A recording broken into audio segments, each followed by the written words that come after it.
Hello guys, and welcome back to another video in this series of legal maxims. In this video we are going to look into another maxim of lex non cogit ad impossibilia. I have provided timestamps in the description as well in the comment section wherein you can refer to your subtopic of interest. Now this maxim simply means that if a performance of a contract is impossible, the same is said to be void. Therefore, as we can understand from the meaning of the maxim itself, it is belonging to the branch of contract law and specifically to the branch of Indian Contract Law section 56. Now if we look into the principle of this maxim, we can say that a law does not allow any man to do an impossible task.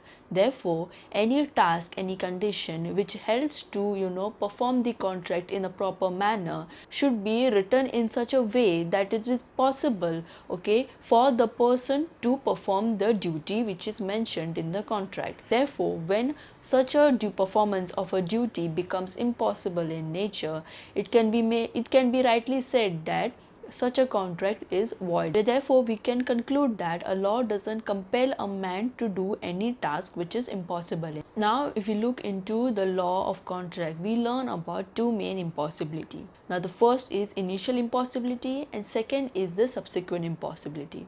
Now let's look into the first, that is the initial impossibility. Now the initial impossibility means that when a party enters into an agreement, at that point of time it is impossible for them to perform the contract. Okay, the best example here we can give is when a party is far away from where the duty is to be conducted. For example, when a party is situated in Delhi but his duty is to be completed or performed in Mumbai, then it becomes impossible for the party right from the beginning to perform the contract. Okay.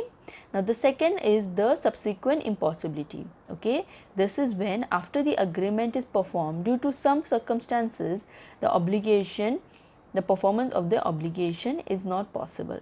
Okay, the best example I can hear is continuing with the initial example, that is if the party is in Delhi and the performance of the duty is in Mumbai, but still the parties enter into a contract. But what happens is the party's train break down on the way to Mumbai and hence it becomes impossible for the party from Delhi to perform its duty in Mumbai. Therefore, if you look into the grounds wherein the maxim will come into application is firstly when there is any change of circumstances, secondly when there is non-occurrence of the contemplated event, and lastly when there is death or incapacity or illness of a party. Now next let's look into various cases supporting this maxim.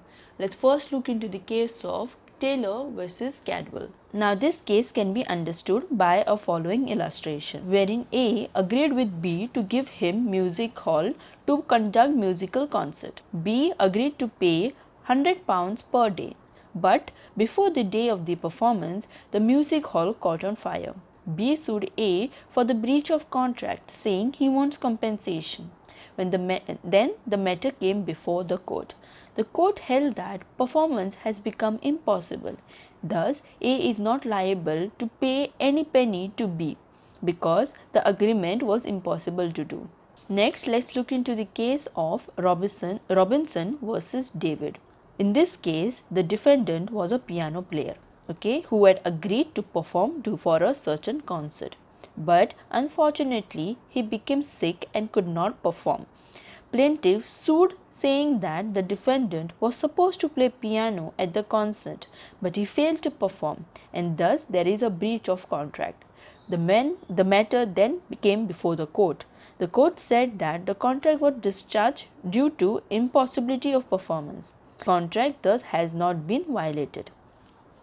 Next, let's look into the case of Krell versus Henry.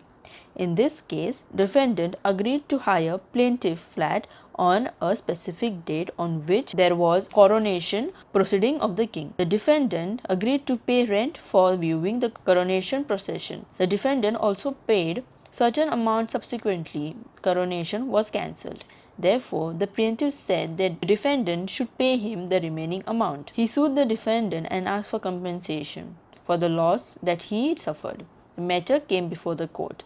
When the matter came before the court said that there is nothing the defendant could do since the coronation was first of all cancelled. Therefore, it became impossible for the defendant to perform the said contract.